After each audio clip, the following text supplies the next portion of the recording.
So, Chris, I'll turn the time over to you. Okay, thank you. Oh my goodness, it's good to be down here. And do you feel like you just came out of battle last night? I know. Battle like just kind of engaged and just kind of, you know, tried to figure out who was going to be the real Republicans representing our party. Yeah. Anyway, I'm Chris Kimball, and I'm excited to be able to introduce Phil Lyman. I'm actually very sad that he won't be in the legislature anymore. That's the sad part. But the good news is he can be our new state governor, which we need badly. And Phil has been a warrior. He has been really standing for the principles of liberty and the Constitution, and standing against the push and the overreach of our federal government. I'm going to let him talk about that, but he is somebody that we truly can get behind. And so now that we have our caucus convention system in swing now, what you learned today, you can share with your state delegates. You can give them your feedback of what you feel about Phil Lyman as being our next state governor, so that they are hearing from you as well as them doing their own due diligence when they get to know Phil as well. So without any further ado, and I do want to introduce his wife Jody is here with them, and she is a huge support for him, and so I'll let Phil come up. Thank you. All right.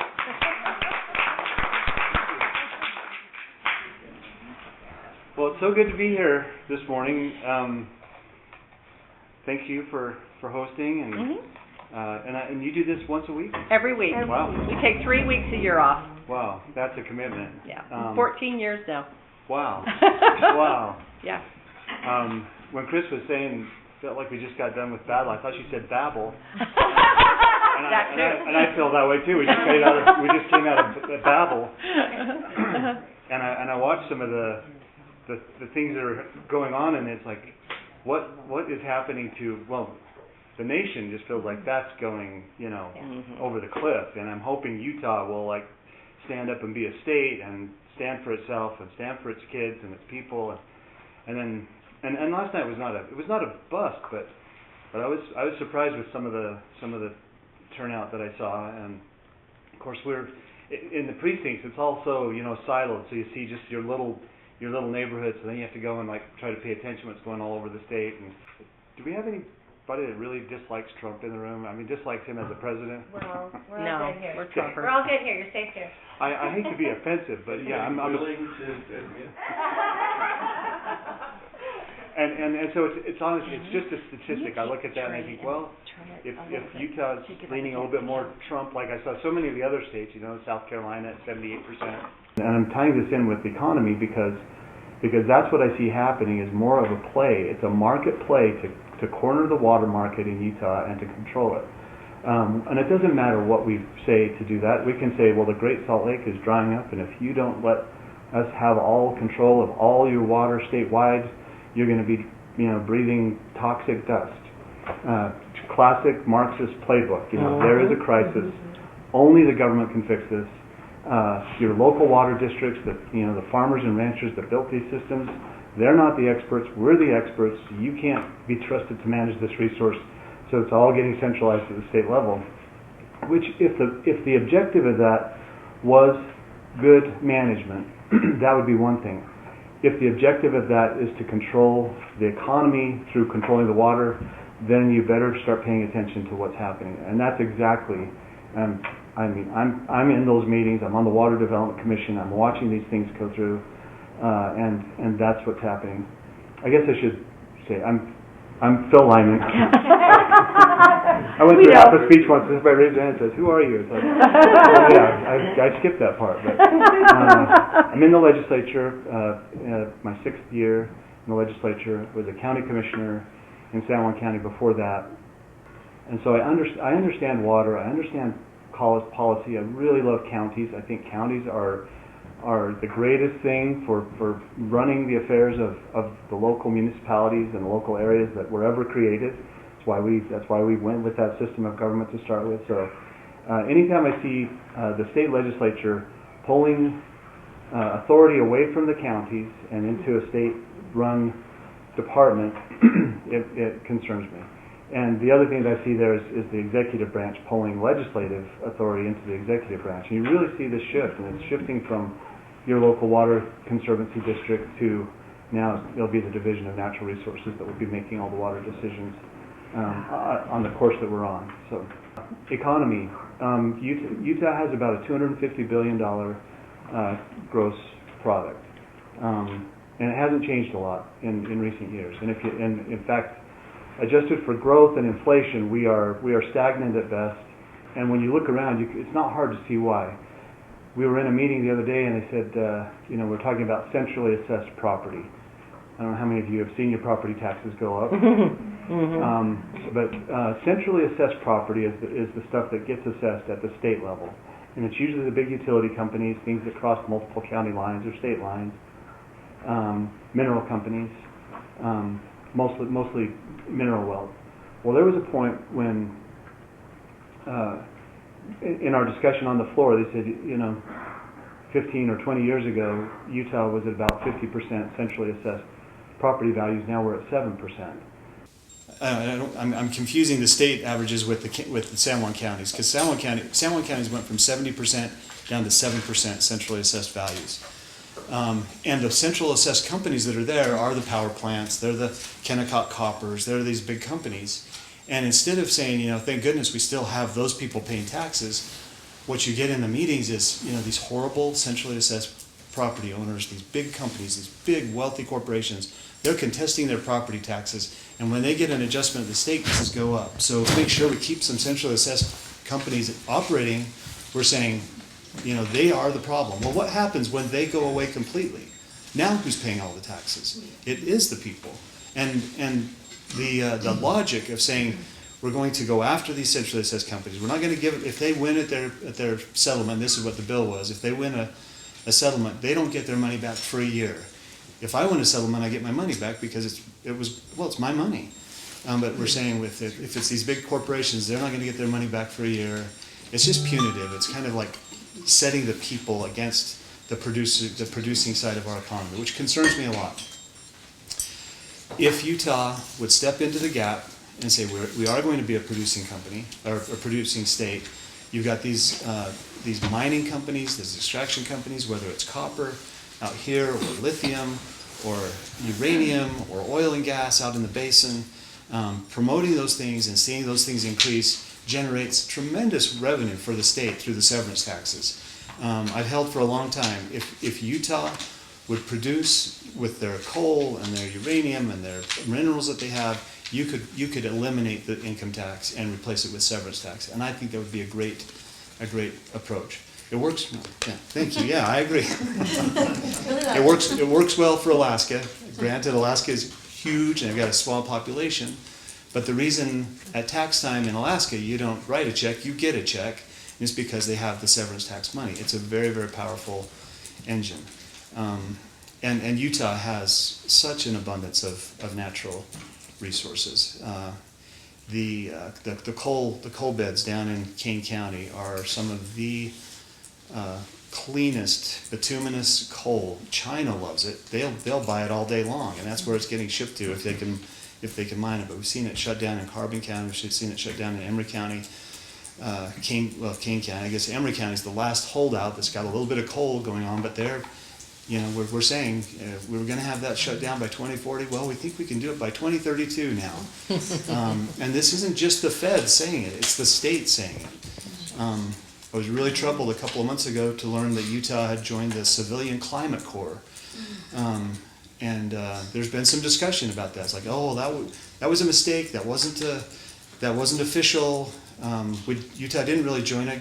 Gavin Newsom was wrong when he said that we were part of that. Well, we are part of it. Not only that, but we also created the Youth Civilian Climate Corps to help get this message out. Indoctrinate them. Yeah, and just a couple of days ago, Make them activists is what they're doing. They're actually in the classroom making 11th and 12th graders activists. Yeah, they are. And the Biden administration came out just a couple of days ago, said they're hiring 20,000 volunteers, that's paid volunteers, to go and work in the schools. They're targeting women under 30 in various states. So, and what it is, it's an election. It's an election. Get out the vote. Vote for Biden. Vote for the Democrats. That's what's happening right now.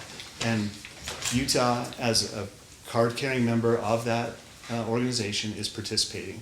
And we've got departments that are dedicated to it, and people whose full-time job is overseeing the, what do they call it, Jody, the Service One, I think they call it Service One is the new department, and I thought, well, that's weird to have us, to have service, philanthropy become an official state thing. But then when this announcement came out, it says, well, they will work directly with Service One. I was like, okay, now it makes sense. Now we've got the organization in place for the Civilian Climate Corps, for the Youth Climate Corps, for the indoctrination, for the propaganda.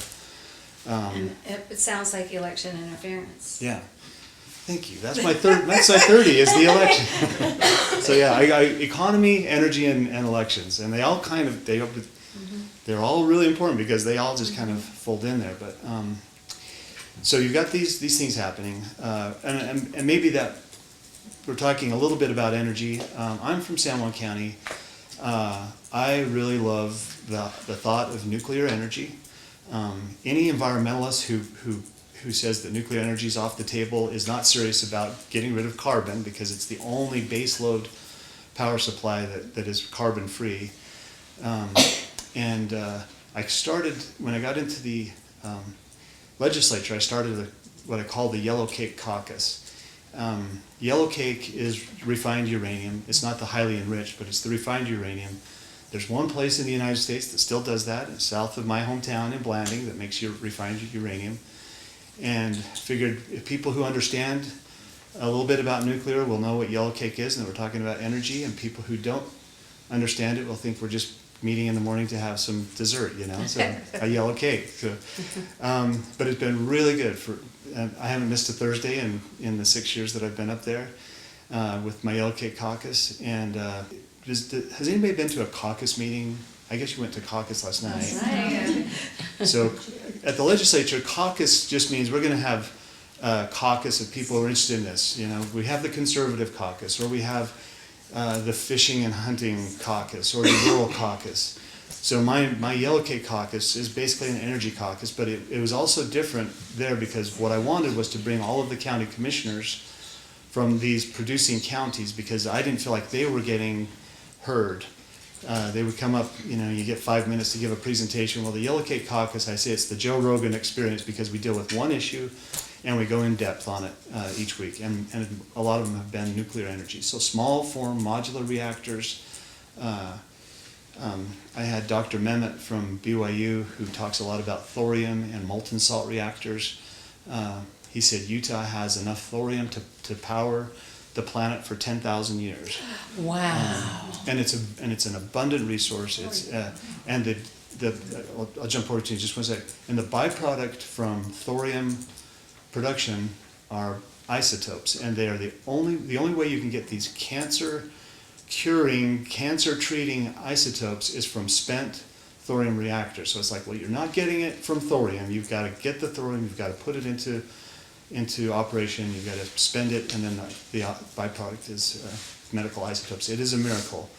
Wow. It will be the thing, because of the value of the medical isotopes, that would cover the cost of the entire production of the electricity.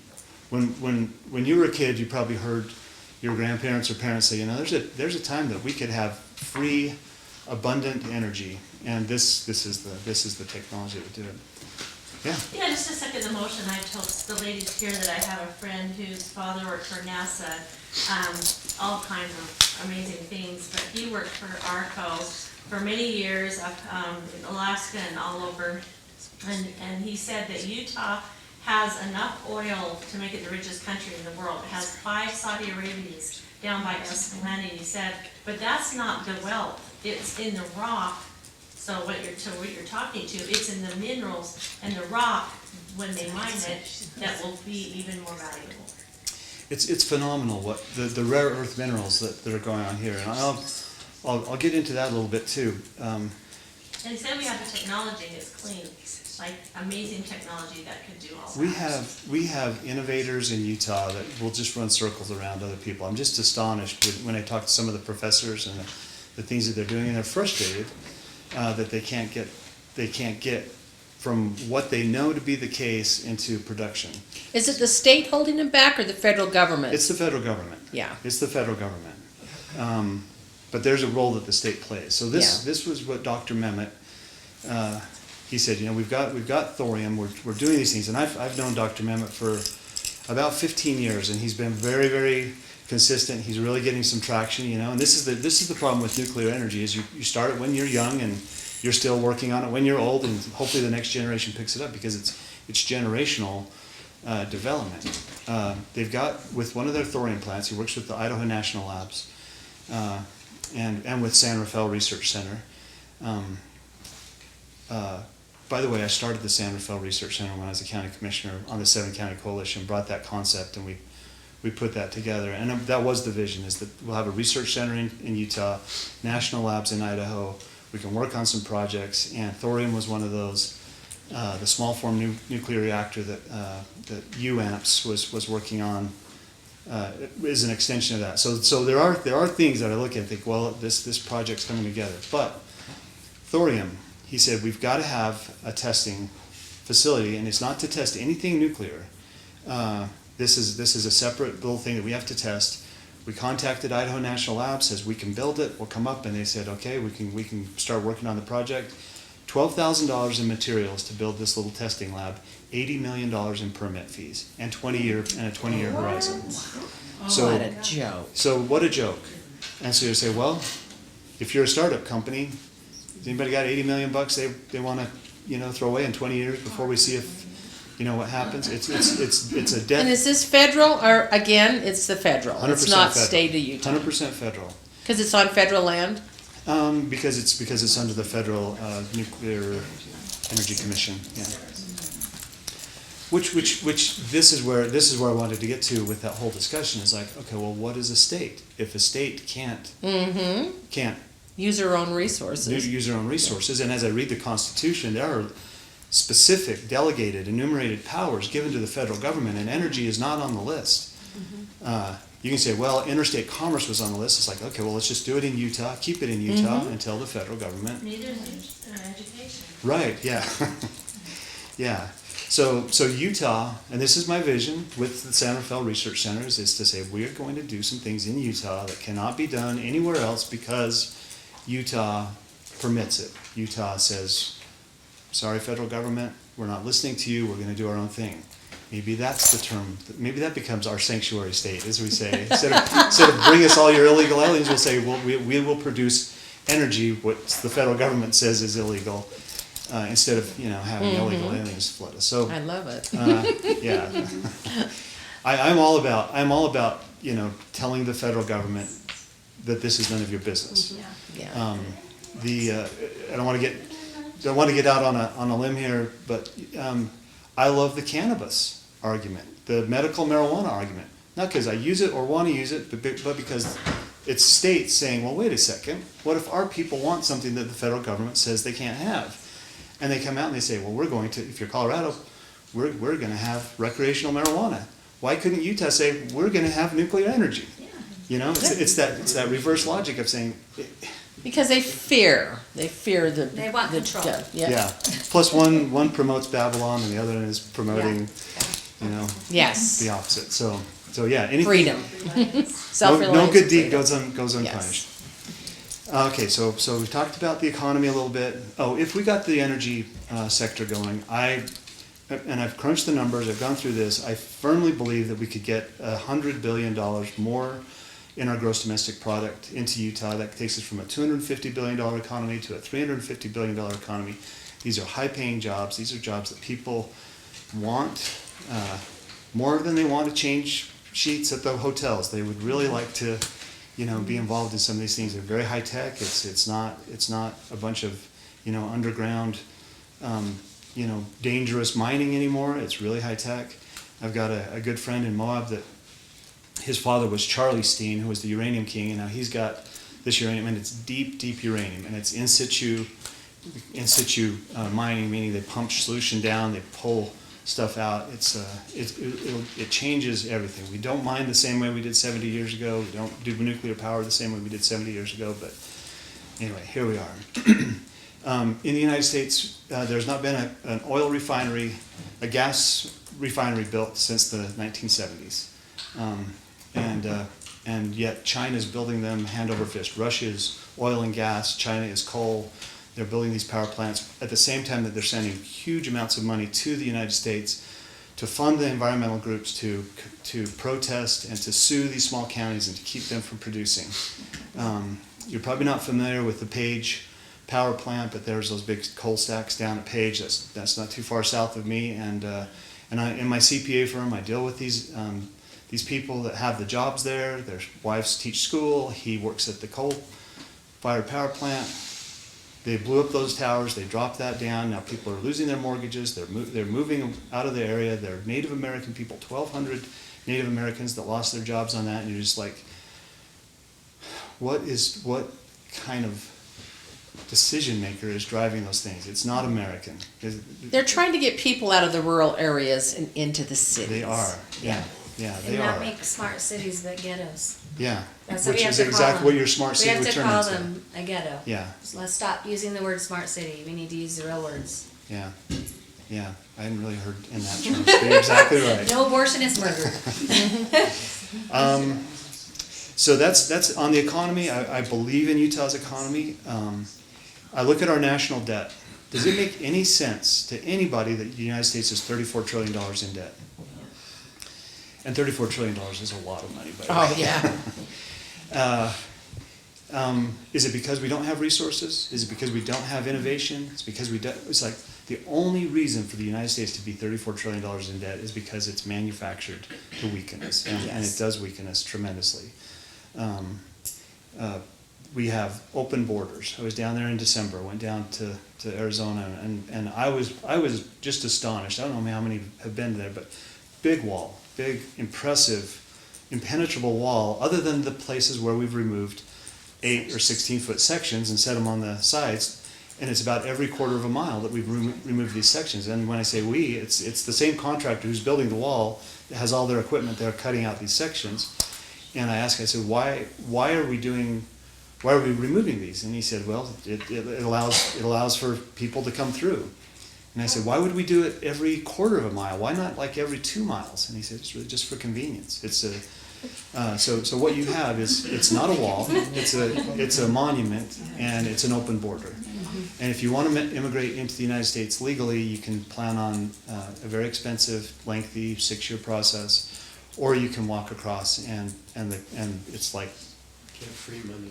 Yeah, it's a paved with gold. Here's your and the Red Cross is down there giving them a debit card and giving them new clothes.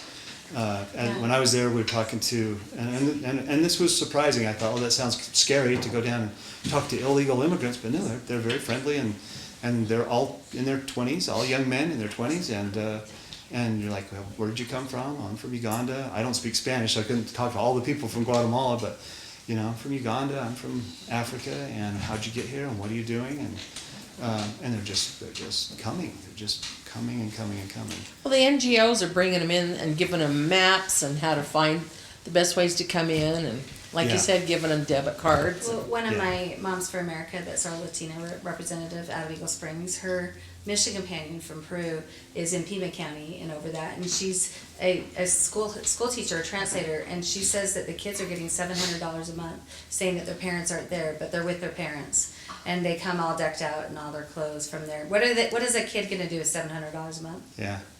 So a family can make more than a lot of us make. Oh yeah, no. Well, and the cartels are making millions and millions of dollars a day down there. It's a serious business, sad. and those who are facilitating it they're in on the get, as a friend of mine would say. This is not just a problem. It's like, oh, it's a scheme. Mm-hmm. I don't know if you heard the news this morning, but they've revealed now that the Biden administration is flying thousands of people in where they don't have to go. Hundreds of thousands. 300,000, they have proof that they flew in. Illegal. It didn't even have to cross over the No, they just flew them in. From where? It didn't say. So, all over. So with those things that are happening, you would think that a state would stand up. This gave me a lot of confidence when Texas basically thumbed their nose at the Biden administration. The Biden administration says they're going to sue them for protecting their own border. And he says, well, under Article 4 of the Constitution, you're required to protect us against invasion. And Article 1, Section 10, if you don't do that, we have every right to protect ourselves. So, Well, Texas still has on the books they can secede at any time. Yeah. right? Yeah. Yeah, And they won that case, by the way. yeah. Yeah, so they were able to protect themselves. I But what tried did to- Cox do? Cox met the mayor of New York and said, I'll take all your illegal immigrants, and they're Right. coming to Salt Lake City. Right. There's a troubling thing, and so there's no children in the room. No. You know, the rape of this 11-year-old girl. That's horrendous on its own. But then the narrative of a Utah man. It's like, well, this isn't a Utah man. This is a person who's here illegally. And you look all through all of the headlines that have included that, and they'll say, yeah, a man from West Jordan, a man from Utah, a Guatemalan national. It's like our own media will not say, hey, this is a problem. We've got illegal immigrants who are not here seeking refuge. They are here, looking for a target. They're predators. They're criminals. They said in the article I was reading that there's 300 known pedophile illegal immigrants in the country that have a record, and they're here, but they don't know where they are because they came through the border. And if they know about 300, there's probably a lot more than that. Well, they emptied their prisons and sent them to us. Right. Maybe that's the 300,000. It is a destabilization. George Soros said he was going to do it. He said he was going to destabilize the United States. That the United States is the only thing that's standing between socialism and the people, and he wants to destabilize the United States. Well, he also makes money doing it. He makes money doing He it. topples governments. You know who else makes money doing it? We make money in the legislature. The billions of dollars, the money that came in through COVID relief, and I'm just getting into those contracts in depth now to see, because it takes a long time to get them. It's like, oh, you mean to get the ESSER funds, the $128 million that we were given, it was a requirement that our kids be masked in schools. We thought it was because they were going to kill grandma. No, grandma had nothing to do with it. It's $128 million. You want it, you mask the kids. And those things, I don't know. They Well, just... my- Was that Herbert that did that, or was that Cox? That was Cox. That was Cox. okay. And my kid was at Real Salt Lake Academy in the dorms, and he was turning blue. Went over there, and the testing that he was getting done, Cox bought, was from Shanghai.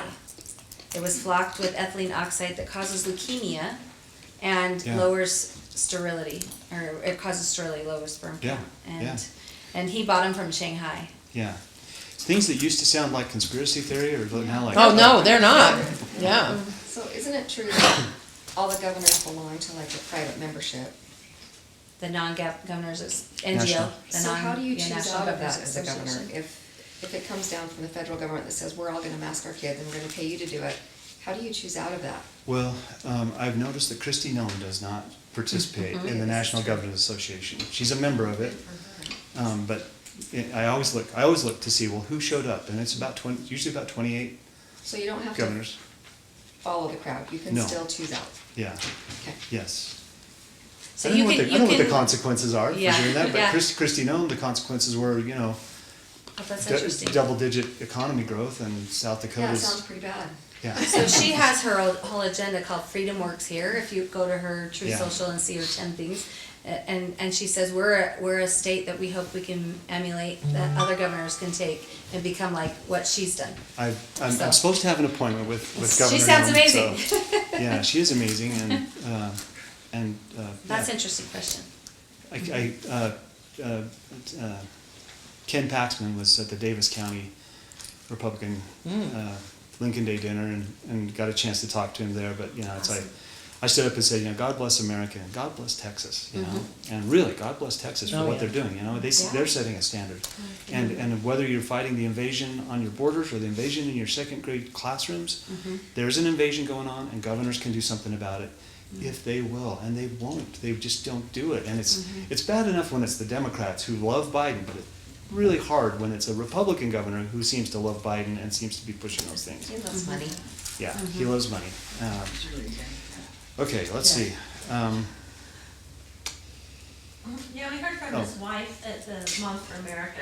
She's a real Ken firefighter. Paxton's wife. She's Oh, awesome. yeah? Yeah. State senator. She's a fireball, so. So my third E, Ken and Paxton is the.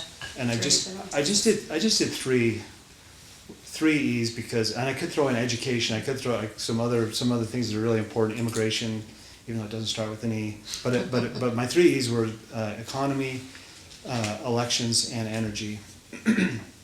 So we'll talk about elections a little bit because we kind of alluded to that. It's a tough thing to think that you can win an election when we have universal mail-in ballots with no controls over that. Again, as a CPA and having a little bit of an auditing background, I come home and I see my ballot sitting on the counter and I think, oh, this is convenient. I've got a month to do it. I can fill this out anytime, drop it in the mail. And the CPA side of me is saying, there's no chain of custody. There's nothing here. There's no possible way anybody can track this. So when I got in the legislature, well, after 2020, I watched what happened on election night, and I had questions. And I thought, we're gonna hear some answers in the next few weeks. We're gonna find out what happened there. Did you get any answers? No. What you got was you're a MAGA Republican. You're a conspiracy theorist. You're whatever. January 6th, yeah. Insurrectionist patriot. Which was a completely manufactured thing to help push their narrative along. The billboards all around Utah. Sorry, I go off on these tangents because it blows my mind. We love it. But I wanted to find out. Interestingly enough, Salt Lake County was the one county that had the most voter roll information available. Plus, it's the biggest, so it's like, oh, that's a good database. 795 precincts. I can take the registered voters per precinct, throw them into my Excel spreadsheet. Then I can go get the votes cast per precinct, throw that in the next column, divide column A by column B, and get a percentage. What's the voter turnout? 60%, 70%, 80%. 120%. 200%, 300%. And it wasn't very many. There's like, again, out of 795, you get down to the those that were over 100%, and there was probably about 30 that were over 100%, and probably 25 of those were small. It's a precinct of 6 people and 8 people showed up. That's pretty. It's like, okay, I could totally see that. Somebody moved in, and that could explain it. But when you get to a precinct of 250 people and 600 people vote, it's like, and that's so I took that to the lieutenant governor, and these are sincere, honest questions. And I said, and I showed her the data, and she said, how is that even possible? And I said, that's the right question. Let's figure out the answer. But to do that, I've got to see the voter rolls. We got to talk to the clerks. We got to find out what happened there. I said, the only thing that I can figure is that somebody somewhere took a stack of ballots and ran them through the machine. And she said, that would take so much collusion. That is impossible. It would never, ever happen. You'd have to do this, you'd have to do this, you'd have to do this. And I said, or you take a stack of ballots and you run them through the machine. Because once that's done, that looks just like every other ballot. You can't go and say, oh, we found all the fraudulent ballots. All you have is an overvote. And state law says if you have an overvote in a precinct, what's supposed to happen is they randomly remove ballots until they get down to the 100% level. There's not a thing that says, hey, we better do this again. It's like, oh, you had too many. Randomly remove 200 of those Steal somebody's vote. 200, yeah. And then just go with what you've got so we get it down to the right balance. It's really, really scary. Yeah. I just was wondering, can we do a little poll here? If you know somebody that's received mail-in ballots for people that don't live in your house, or if you know of young conservatives or any conservatives that haven't received their mail-in ballots, could you raise your hand? I'll raise my hand. Did you hear the question? Yeah, and clerks are great people. I defended my clerk in San Juan County, usually against the lieutenant governor's office when they were saying, you did this wrong, you did this wrong. It's like, hey, this is San Juan County. We're doing the best we can. But when the tables flip and you say, hey, we've got problems with our elections, it's like, how dare you impugn the character of our clerks? And it's like, I'm not impugning their character. They were selling insurance last week, and now they're the clerk. And it's the state that's telling them what to do. They're doing their best they can, hopefully. But when the state outsources all of its voter rolls to Electronic Registration Information Center, ERIC, Zuckerberg funded, and CTCL and CIER. And they sign these contracts that say you can't even look at your own voter rolls. Yeah, Do we it's a have Eric problem. then? Oh, yeah. I did not know Oh, that. yeah, we Okay. are, not only are we part of ERIC, Utah pats itself on the back as having been one of the people that started ERIC. Yeah. And now the one who claims credit for having that concept and taking it and really getting it going is running for our state auditor position. So, Who, so we don't, Ricky Hatch. okay. And again, I go back when he was a clerk. He was at Utah Association of Counties. Came in about the same time I did. I thought he was such a good clerk, such a good. But somewhere he's bought into this idea that is so common, so prevalent with politicians that now that I've been here a while, I recognize that the people don't know what they're talking about. They need me to do this stuff. And as soon as you make that distinction, now the people become the problem. And yeah, if they criticize, then they're a problem. I was going to another cottage meeting like this, so it was on my mind. But we just had all the signs saying our elections are safe and secure. They'd taken down the COVID signs that said our immunizations are safe and secure, replaced it with elections. But lots of billboards. And as I drove out, there was one that says, "Get your money back. Utah has this unclaimed properties. Big billboard. Get your money back." And the next one was emblem that we love, the new state flag, emblem that we love, on a billboard. And the next one was the fraud, the guys that dress up in their Viking things and say, don't get defrauded in Utah. And it's like, okay, there's 3 billboards being paid for by the government to send a message. Does anybody know what the term for that is? It's called Propaganda. That is the definition of propaganda. And I'm looking at that, it's like, and I said when I got there, I said, what happened to the good old days where billboards were selling whiskey and cigarettes? It's like, at least there was an honest entrepreneurial effort. Now it's like it's your money. So all the your government is Our doing money. this, huh? Yeah. So it's the federal government. That's how it is with vaccine billboards. Yeah. Like, or commercials that grandma turns into a wolf. And I'm like, who's paying for this? Yeah.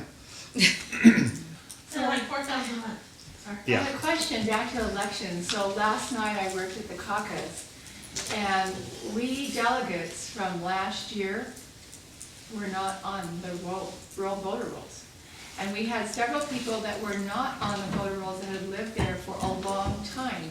So what does that mean? That if we vote and then they don't see us on the voter rolls, our votes don't count? Or what does that lead to? Well, We had to sign in, again, we had to show it's like Yeah. we were re-registering. watching all of the precincts struggle to get their precincts going down in San Juan County where we're from, it was just pandemonium trying to get your precincts. Why are our lines off? Why are these precincts we're getting from the state, they don't match what's on the ground, and why are these people that have been coming for 10 years not on the list, and all those things. I would suggest that my son's was vote. You remember my story about my son's votes being stolen? So True the Vote said you're supposed to open up your Wi-Fi and screenshot it when you're in line, when you're in the booth, take a picture of your ballot. So my 2020 son, mail-in ballot was stolen. Then the next time it was stolen, then he didn't get his mail-in ballot. We called Utah County and they said, well, they'll print one off. And so we've been able to prove in AF library and Provo library that it's connected to their library open Wi-Fi, connected to something called PullPout 2018, and then also connected to the printers. And so yeah, they're off the voter rolls. They told me if you don't vote twice, even though he voted both times, and then the third time it was stolen. So I would call back and find out if your vote counted last time. You have your registration number and you can see yourself whether your vote counted. It was probably stolen. So something's happening. Okay, with machines. just briefly. So I talked about the economy, I talked about energy, and I talked a little bit about elections. We talked about immigration, we've talked about the national debt. There's a parable that comes to mind about the foolish man that built his house on the sand, and the rains came and the floods came and it washed that house away. But there's a wise man who built his house on the rock, and that house stood firm. And I like to think in my mind, maybe it was the same man. Maybe he learned what happens when you build on the sand and the next time you built this house on a rock. And I feel like we're at that point as states. If we're waiting for the federal government to fix anything, we're waiting in vain. They are not going to fix it. But a wise state, and Utah is suffering a lot of these consequences. Granted, we've got people doing very well, lots of money, but underlying we are kind of we are coming out of Babel on some of these things, and we don't want to go there. So when we talk about our children, it's personhood.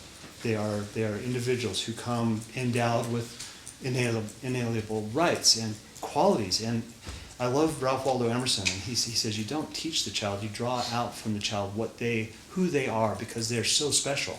And so an education that comes in and wants to, train a child to walk in a certain way or to learn certain curriculum is missing.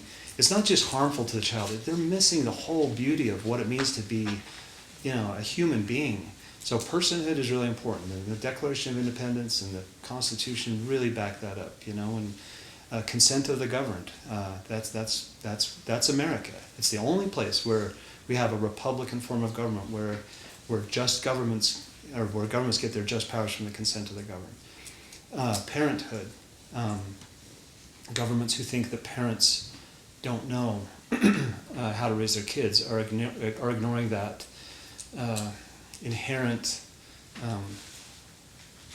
instinctive part of society that parents have taken care of their kids. They they sacrifice for their kids, and multi-generational sacrifice. We're thinking about our kids, we're thinking about our grandkids. I promise you that the people up at the legislature are not thinking about your grandkids. They're thinking about their grandkids. And to override parenthood is, we do that, at our peril. And then the third rung of that is statehood. What is a state? If you don't understand personhood and you don't understand parenthood, you're likely to get statehood wrong, because you'll think, oh, well, our job is to make sure that we get a ton of money from the federal government, and if the UN has an agenda, that we're the first ones out there. Utah said we want to be the cradle of the fourth industrial revolution. Not, hey, keep that away from us. It's like, can we put that stamp on our head? Can we put that mark on our forehead and in our palm? Can we get a 15-minute city? Can we get surveillance? Can we be the first ones to pass, liberal policies? And thankfully, we do have some good legislators. I will testify, as a legislator, you get up there, and after about the third week, it feels like mass hypnosis. And you're saying, why would we do this? And I tell my colleagues all the time, I said, you need to take this discussion outside of this room, the majority caucus room, out into the street and see how people feel about it. But Is it ego that I want to pass a bill? Everybody wants to pass bills. That's if they keep their job. I think lobbyists, ego. Doesn't Texas do like every other year? It's a lobbyist. They don't do the legislature yearly. I think they're still in every other year. Yeah. Utah used to be that. They have longer I think they need to go back to that. They have longer sessions, so it kind of equals out. I wanted to start a new motto in Utah. Don't mess with Utah. It didn't have the same ring as don't mess with Texas. I was telling this to some of Paxman's guys, and so he says, so since don't mess with Utah doesn't have the same sound, I said maybe we'll change it to don't mess with Texas or Utah. Somehow, we've got to say that. don't mess with Utah. We need to get back on track. I like that. The Texas mamas are on fire. Yeah. I just met with them. So I'm gonna just go into question and answer mode, and you tell me when I need to sit down. Well, whenever the next person comes. So Okay, all right. Just go for it. Okay, yeah, back here. What do we do about some of these legislators that just write ridiculous bills? I'm gonna pick on Wayne Harper. But he does hundreds. It's not possible for one human to write as many bills as he does. Why can't we say, you can only submit 10 bills, because beyond that you're taking money from someone else who is writing the bills? Why can't we put a cap on this? Because it's ridiculous. It is so ridiculous. I look at some of those legislators and the bills that they have lined up there, and the first question I have is, where did all this come from? There's no way you thought of all these things. No So way. you're carrying the water for somebody else. Yes. Yes. And whoever that is looking and saying, well, it looks like Senator Harper passes a lot of bills. Let's get him to run this. Or he's got good relationship with leadership. He's the right guy. let's get him to run these bills. It's by design. I believe that all of these bills are more of a smokescreen so that the things that they really want to get passed without being noticed. If we ran 10 important bills a year, they would get a lot of scrutiny. We do run 10 important bills a year. They get no scrutiny because they're buried in all the others. And when I say important, they're usually important to the people who want to take away your water and your rights and push the fourth industrial revolution and all those things. And even people that are running those bills. Again, in November, I went to the Water Development Commission. We had 8 water bills that were being heard. They're not numbered at that point, so it's hard to communicate with people. Oh, HB 211, we heard it in Water Development Commission, because you didn't. You just heard a rundown of a bill that then became HB 211.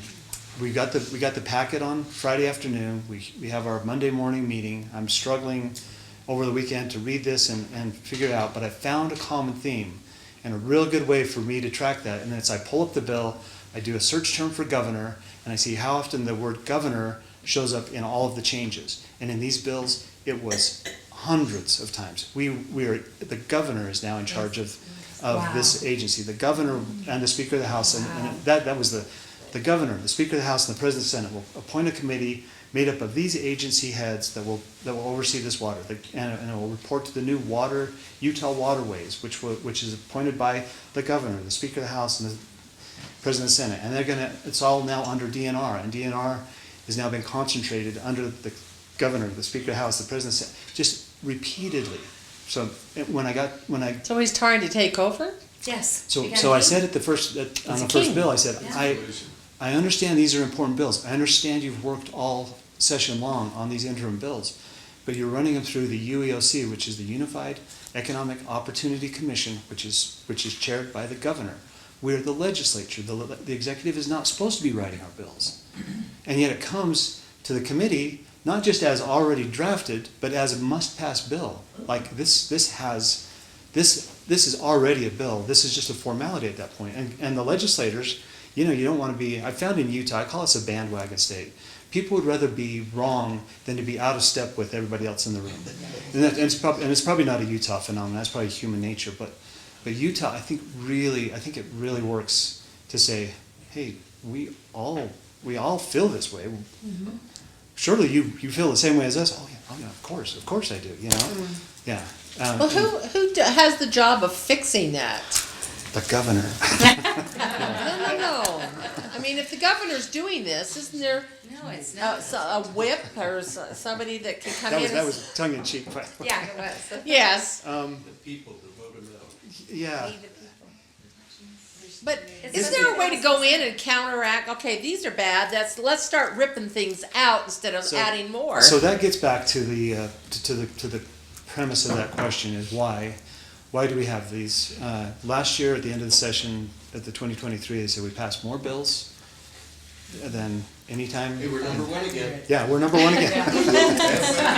We're so much more protected now. We passed more bills, and then leadership would say, guys, we have got to stop running so many bills. And then they turn around the next month and say, May 1st, you can open your bill files, and they get drafted in priority.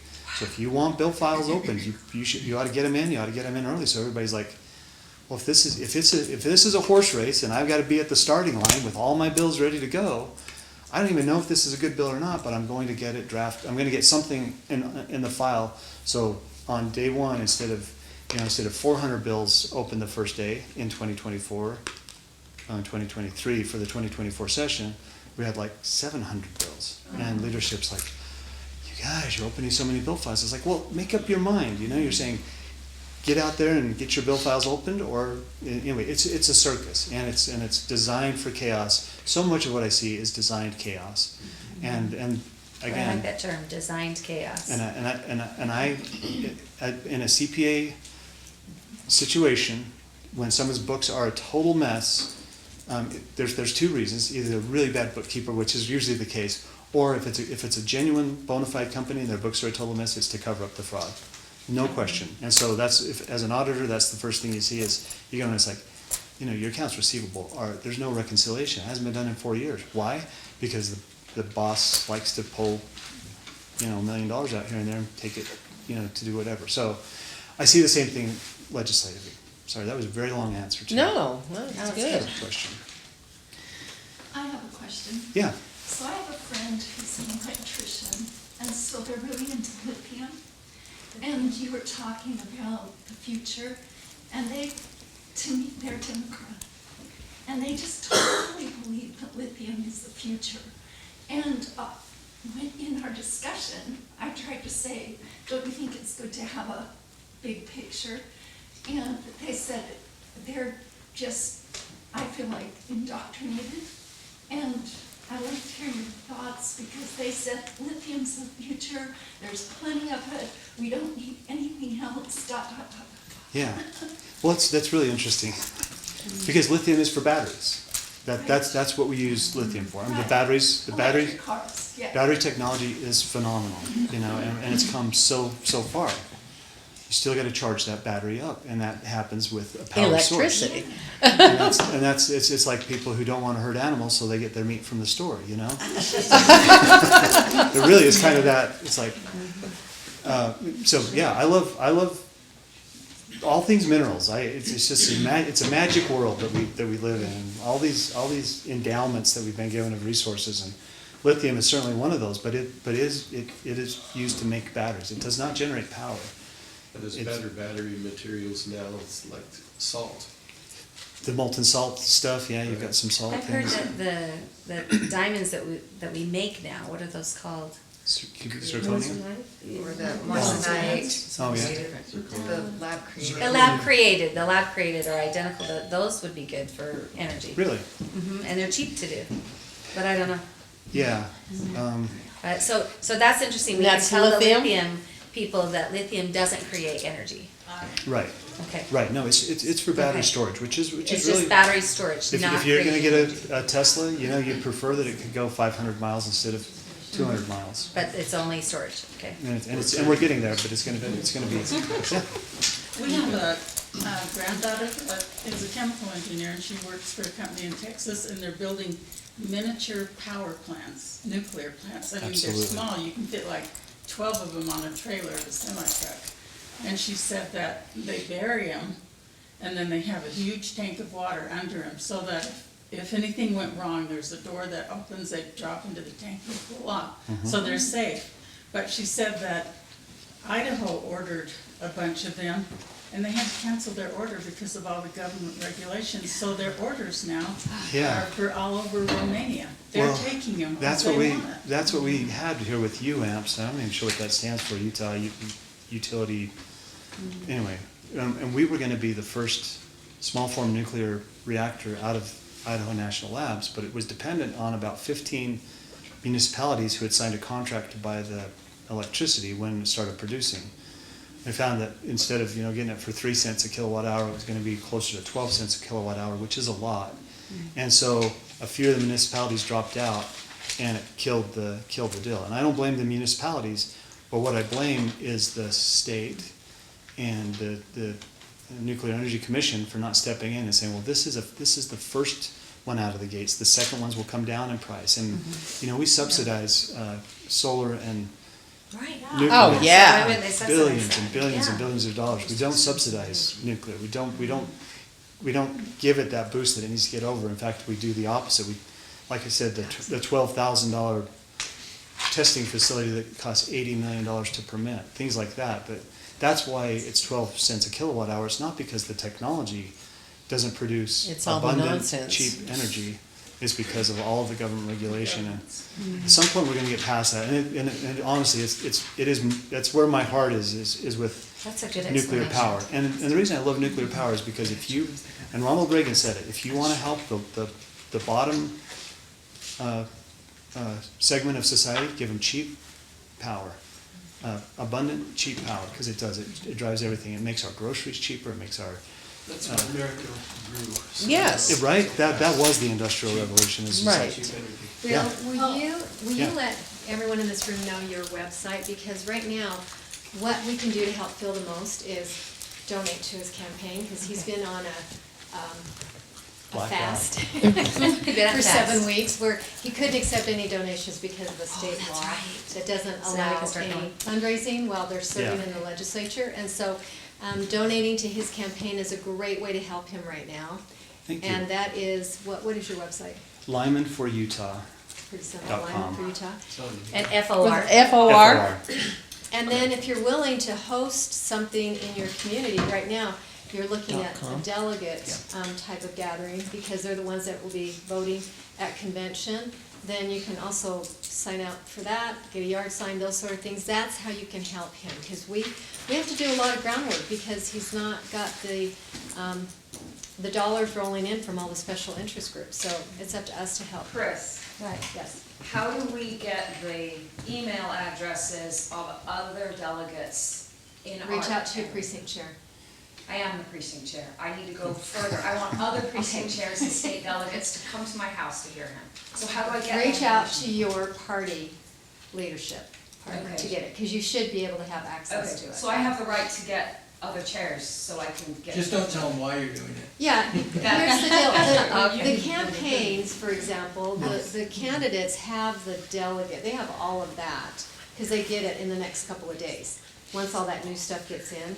Okay. So their campaigns can send out emails. You just have to book it, let them know, book it with them, and then they can get the word out So too. I was a little confused last night that the chair and the vice are also state and county delegates, is that? Only in Utah, Utah County has that funky. Because then the person that won over me has double votes and was for Nikki and Cox. Utah County has, I mean, that's been a big fight. Double votes, through or I would have done all vice of- chair then. Yeah, I that's would have been a done big it, fight, I yeah. just didn't, I wasn't educated, I would have done both. Yeah, you know, Utah got County one has of a them. rule that it's in their bylaws that if you are in party leadership, precinct, vice chair, So note that if you get ever to have run, an please. automatic delegate slot. Okay. Okay, so Utah County only that does that. Okay, Utah County, dang it. Yeah, Davis County does Now a I'm little educated, bit, so I was a sandman but and now I'm not gonna be a that rock. egregious, but, yeah.